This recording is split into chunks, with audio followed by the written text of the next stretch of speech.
बऱ्यापैकी ट्रॅडिशनल झोनमध्येच गेलोय.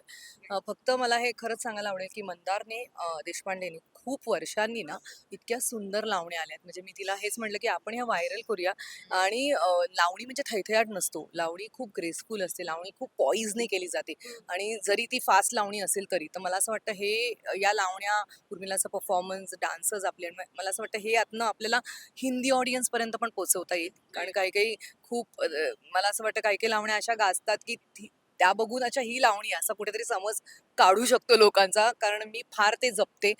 लावणीकडे फार it's Lavani is a very classy form आणि तो हिंदीत आता आम्ही घेऊन चाललोय. आणि तेही आणि उर्मिला मला माध्यम मिळाल्यामुळे, की मी जे कोरिओग्राफ करते ती मला माहिती आहे त्या पद्धतीनेच ती घेऊन जाणार.